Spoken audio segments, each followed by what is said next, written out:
Happy Chhath पूजा। कैसे हैं आप सब लोग? आशा करती हूँ आप सब लोग बहुत अच्छे। मैं भी अच्छी हूँ। आज का जो ये टॉपिक है वो है छठ पूजा के ऊपर। छठी माता का कृपा आप सब लोगों के ऊपर बरसे। आप व्रत रखें या ना रखें, फिर भी छठी मैया आपके घर में धन बरसाए, आपके ऊपर उनकी कृपा हो। भगवान से यही दुआ है। और अगर आप व्रत नहीं कर रहे हो फिर भी छठी मैया की कृपा आप पर बरसे, उसके लिए आज का ये वीडियो फुल देखिएगा। छठ पूजा में ऐसा क्या करें जिससे छठी मैया की कृपा बरसे हम पर, और ऐसा क्या ना करें जिससे छठी मैया की क्रोध का सामना भी करना पड़ सकता है। कहते हैं ये पूजा 4 दिनों का होता है। चतुर्थी से शुरू होकर सप्तमी में सूरज देवता को अर्घ देने के बाद ही ये संपूर्ण होता है। इस दिन कुछ बातों का ध्यान रखें जिससे आपके घर में छठी मैया की कृपा बरसे। छठ पूजा के दिन, छठ पूजा मतलब चतुर्थी से शुरू होकर सप्तमी तक आप लोग इन कुछ चीज़ों का ध्यान रखें। जैसे कि छठ पूजा में ब्रह्मचर्य का पालन करें। अगर आप छठ पूजा में ब्रह्मचर्य का पालन करेंगे तो छठ पूजा क्यों, हर एक पूजा में हमें ब्रह्मचर्य का पालन करना चाहिए। पूजा अगर विधि पूर्वक कर रहे हो तो ये सब ध्यान रखिए। छठ पूजा के दिन इन 4 दिनों में किसी का दिल ना दुखाए। मैं तो कहती हूँ इन 4 दिनों में क्यों, कभी भी किसी का दिल नहीं दुखाना चाहिए। और खासकर इन 4 दिनों में औरतों का दिल मत दुखाइए। औरतों के आंखों से आंसू नहीं निकलना चाहिए, इससे हमारे छठ मैया को बहुत तकलीफ होती है। छठ मैया खुद एक औरत है, तो इसीलिए औरतों की इज्जत करें, औरतों का दिल मत दुखाइए। इस दिन मांस, मच्छी, मदिरा, प्याज, लहसुन का सेवन ना करें। इन सब चीज़ों का ध्यान रखें। अगर आप व्रत कर रहे हो तो भी इन चीज़ों का ध्यान रखें। अगर आप व्रत नहीं भी कर रहे हो फिर भी इन चीज़ों का ध्यान रखें।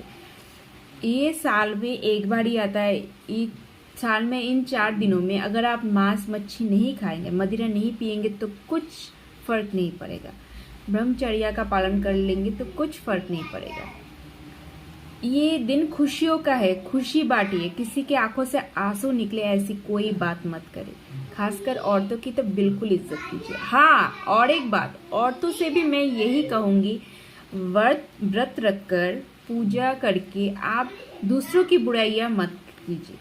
घाट में जाकर सारी औरतें बैठकर भगवान जी के बारे में बातें कीजिए, पूजा के बारे में बातें कीजिए, पर दूसरों की बुराइयां करना ये तो बिल्कुल अच्छी बात नहीं है। तो इन सब चीज़ों का ध्यान रखिए। व्रत करने का कुछ नियम होता है। जैसे कि उस दिन नहा धोकर फ्रेश होकर आप एक बांस की टोकरी लीजिए। उसमें आप एक अच्छा सा लाल कलर का कपड़ा इसलिए यूज़ किया जाता है क्योंकि आप किसी भी रंग का यूज़ कर सकते हो। ऑरेंज कलर का और लाल कलर का इसीलिए इस्तेमाल किया जाता है क्योंकि उस दिन सूरज देवता का पूजा होता है। जैसे कि छठ मैया की पूजा में सूरज देवता को शाम के टाइम में अर्घ दिया जाता है, और षष्ठी के दिन और सप्तमी के दिन सुबह के टाइम पर अर्घ देकर ये पूजा संपूर्ण होता है। तो इसीलिए लाल कलर का या ऑरेंज कलर का कपड़ा उस टोकरी में लग दीजिए। उसके बाद सीजन वाइज फल और सब्जियां लीजिए। सब्जियों में मस्ट मूली होनी चाहिए, खीरा, कद्दू, ये सब आपको आपके आर्थिक स्थिति के मुताबिक आप सब्जियां लीजिए और फल लीजिए। फल में सीजन वाइज नारियल, केले और अनानास, जो भी आपको मिलता है वो सब फल लीजिए। और जो गन्ना होता है, जो सबसे ज़रूरी होता है, गन्ना तो चाहिए ही चाहिए, तो एक गन्ना भी लीजिएगा। और घाट में जाकर ये पूजा किया जाता है। कुछ लोग सूरज को जब सुबह अर्घ देते हैं तो सुबह 4 बजे नहाकर उसी पानी में खड़े होकर सूरज देवता को अर्घ दिया जाता है और फिर ये पूजा संपूर्ण होता है। औरतें नाक से लेकर पूरे मांग भरकर सिंदूर लगाया करती है, जिससे उनकी पति की उम्र लंबी होती है। अब आते हैं मेन पॉइंट पर। अगर आपने व्रत नहीं भी रखा है फिर भी छठी मैया का कृपा आप पर बरसे, उसके लिए छठ पूजा के दिन शाम को डूबते हुए सूरज को अर्घ दीजिए। अर्घ में तांबे का लोटा लीजिए, उसमें पानी भरिए, उसमें थोड़ा सा अक्षत जैसे कि चावल और लाल फूल देकर सूरज देवता को अर्घ दीजिए और कहिए, आप जाते जाते मेरे जितने भी दुख है, दरिद्रता है, मेरे जितने भी रोग है, शोक है, वो सब आप अपने साथ लेके जाइए। और उसके अगले ही दिन उगते हुए सूरज को अर्घ देना चाहिए। जैसे कि 4 बजे आप उठे, घाट में जाकर नहा धोकर भीगे कपड़ों में, भीगे वस्त्र में आप पानी में ही खड़ी होकर सूरज देवता को तांबे के लोटे में चावल और फूल, वो रेड कलर का हो फूल तो अच्छा है, ऑरेंज कलर का गेंदा फूल भी मिलता है, वो भी आप यूज़ कर सकते हो। वो उससे अगर आप उनको अर्घ दे और उनसे कहीं उगते हुए सूरज के, आप जब उग रहे हो, उगते हुए सूरज के साथ मेरे ज़िंदगी में सब कुछ सही कर दीजिए, मेरी ज़िंदगी में सब कुछ अच्छा कर दीजिए, मेरी नौकरी, मेरी प्रमोशन सब कुछ करवा दीजिए, मेरा घर हो जाए, मेरा सब कुछ करवा दीजिए। ऐसे अगर आप मन्नत मांगोगे तो आपकी मन्नत पूरी होगी।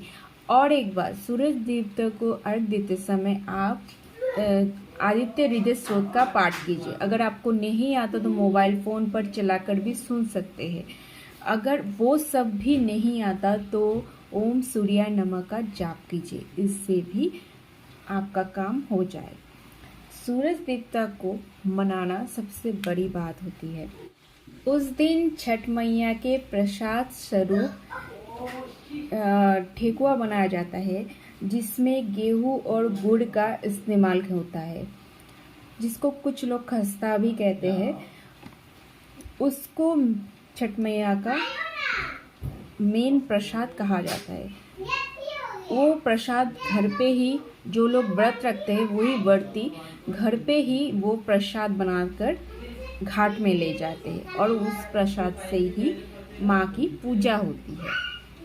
तो ये भी कहा जाता है कि ये प्रसाद भक्ति स्वरूप लेना चाहिए। हाथ पैर धोकर, शुद्ध वस्त्र पहनकर या फिर नहा धोकर शुद्ध अवस्था में ये प्रसाद ग्रहण करना चाहिए। इस प्रसाद का भी बहुत मान्यता है। छठ मैया की इस पूजा को अगर विधि पूर्वक किया जाए तो इसका अच्छा फल आपको मिलेगा ही मिलेगा। तो आज हमने क्या सीखा? 5 चीज़ें का ध्यान रखिए, जैसे कि किसी भी औरत का दिल मत दुखाइए। और दूसरी बात, जो बढ़ती है, जो व्रत रखते हैं, वो लोग दूसरों की चुगलियाँ ना करें, वो लोग दूसरों की बुराइयाँ ना करें। तीसरी बात, मांस मच्छी का सेवन, मदिरा का सेवन ना करें। चौथी बात, आप ब्रह्मचर्य का पालन करें। 5वीं बात, व्रत रखे या ना रखे, सूरज देवता की पूजा ज़रूर करें। इस दिन सूरज देवता की पूजा का बहुत महत्व होता है। और 6ठी बात, प्रसाद जब भी ले शुद्ध अवस्था में ले, प्रसाद का अपमान ना करे और प्रसाद भक्ति से ले। ये तो थी छठी मैया की पूजा की इन्फॉर्मेशन। कैसी लगी ये वीडियो ज़रूर बताइएगा मुझे कमेंट्स बॉक्स पर, आपके जवाब का इंतज़ार रहेगा। तो चलिए चलती हूँ, मिलती हूँ अगले वीडियो पर।